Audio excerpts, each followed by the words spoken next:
Vamos para Mateus, capítulo 27, versículo 46.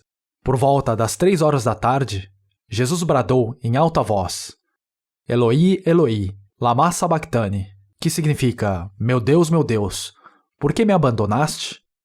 Isso é o que Jesus clamou logo antes de morrer na cruz. Meu Deus, por que me abandonaste? Não era porque Jesus em si tinha algum pecado que Deus o abandonou naquele momento. Foi porque Jesus assumiu nossos pecados, meus pecados e seus pecados. Em 2 Coríntios, capítulo 5, versículo 21 diz: Deus tornou pecado por nós aquele que não tinha pecado.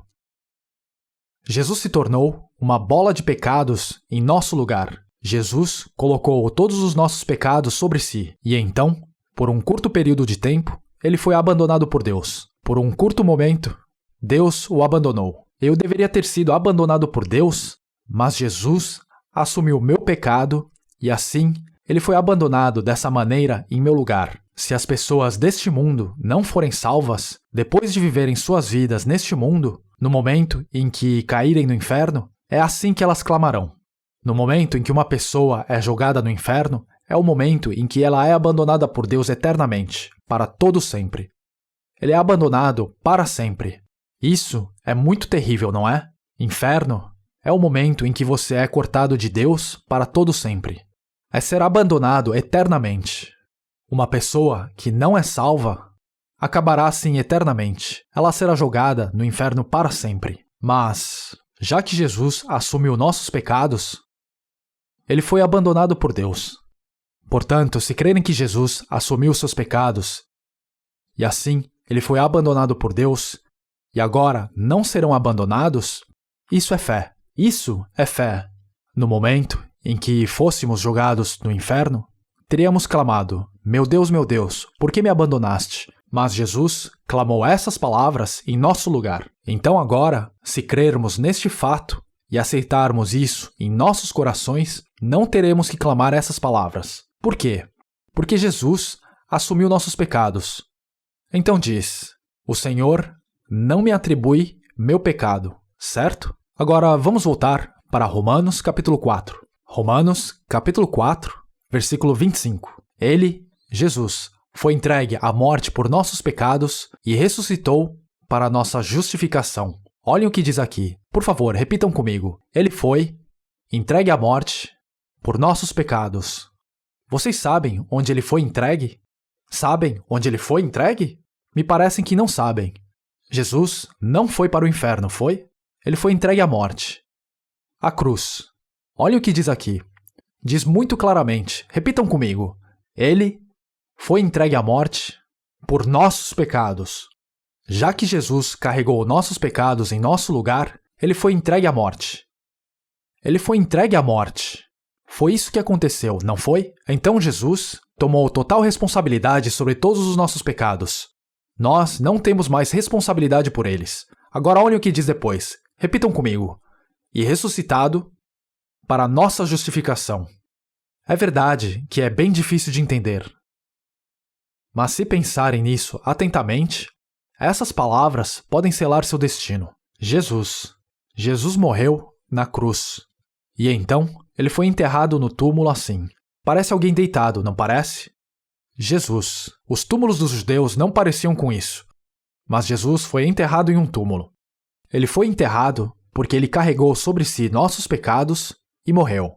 Então, ele foi enterrado dessa maneira no túmulo. Jesus carregou nossos pecados sobre si e foi enterrado assim. E então, 3 dias depois, ele se levantou dentre os mortos. Quando ele foi ressuscitado, esses pecados não podem se ressuscitar junto com Jesus. Esses pecados não foram ressuscitados com Jesus. Esses pecados continuaram enterrados no túmulo. Os pecados continuaram enterrados no túmulo e Jesus, somente Jesus, se levantou dentre os mortos. Apenas Jesus se levantou dentre os mortos. Os pecados continuaram enterrados e Jesus, sozinho, se levantou dentre os mortos. Isso foi para que pudéssemos ser justificados. Por que isso? Agora, nossos pecados estão enterrados. Nossos pecados desapareceram. A ressurreição de Jesus estabelece o fato de que o problema de nossos pecados foi resolvido. A nova vida de Jesus estava na ressurreição. Nova vida. Nova vida. Ele se levantou para uma nova vida. Não uma vida de pecados. Ele se levantou para uma nova vida. E assim, essa nova vida é uma vida justa. Essa nova vida é uma vida justa.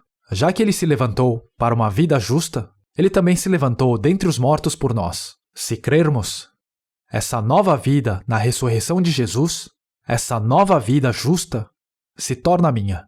Ela entra em mim. Essa nova vida entra naquele que crê. Quando a fé vem, você não sente um formigamento por todo o corpo de repente. Você nem começa a tremer. Ela não vem assim. Quando você simplesmente crê, ela já veio a você.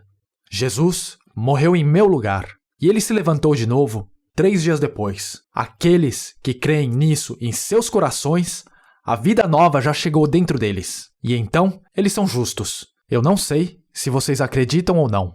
Depende de vocês. Agora olhem o capítulo 5, versículo 1. Repitam comigo. Têm sido, pois, justificados pela fé. Diz o quê? Vocês são muito inteligentes. Têm sido, pois, justificados pela fé. Então, se acreditarmos, já estamos automaticamente justificados. Essa é a justiça de Deus. Justiça de Deus. Deus fez um ótimo projeto, não é? Se ele não tivesse feito tudo isso, como qualquer um de nós, como pecadores, ousaríamos ficar diante de Deus. E como é que poderíamos ser salvos, mesmo nos sonhos mais ousados? Mas o que a Bíblia diz? A Bíblia diz que Deus justifica o ímpio. Deus justifica o pecador. Então, já que a verdade da Bíblia é a palavra de Deus, temos que apenas crer e aceitar. Não é algo para ser analisado pela lógica. Agora vamos para Gálatas, capítulo 3, versículo 23. Versículo 23. Antes que viesse essa fé, estávamos sob a custódia da lei, nela encerrados, até que a fé que haveria de vir fosse revelada. Então, se olharem esse versículo, talvez no passado tenham vivido uma vida de fé frequentando a igreja. Olhem o que diz aqui. Antes que viesse essa fé, estávamos sob a custódia da lei. Para pessoas que continuam tentando guardar a lei, a fé ainda não veio a elas. Isso não é fé. A Bíblia fala sobre a lei. Existe a lei na Bíblia, mas uma pessoa que está fazendo todos os esforços para guardar a lei não tem fé ainda. Uma vez que creem, ficam livres da lei. Crer significa libertar-se da lei. Ao tentar guardar a lei, percebem que cometem pecados. E cometem pecado após pecado. Mas, então, quando percebem que Jesus fez isso por você, você está livre do pecado. Você está salvo do seu pecado. Então agora, você não está mais sob a lei, está? Então a vida de fé não é guardar a lei. Agora vamos ler de novo. Antes que viesse essa fé, estávamos sob a custódia da lei, nela encerrados, até que a fé que haveria de vir fosse revelada. O que é essa fé que seria revelada mais tarde? Não significa ter uma revelação enquanto ora. Quando a Bíblia fala sobre fé que é revelada, é uma questão de vir a entender. A Bíblia em si é uma revelação. E quando eu entendo a verdade nessas palavras de revelação em meu coração, então eu recebo essa fé que é revelada. Vocês têm que entender. Mas sobre a semente que caiu em boa terra, esse é o caso daquele que ouve a palavra e a entende. A semente que caiu à beira do caminho representa aqueles que ouvem a palavra, mas não entendem o que está dizendo. Quando isso acontece, o maligno vem e a arranca. Vocês precisam vir a entender as palavras da Bíblia. E vir a esse entendimento é receber a fé pela revelação. Estamos apenas sob a lei até que a fé venha, mas uma vez que entendemos e a fé vem, não estamos mais sob a lei. Ficamos livres da lei.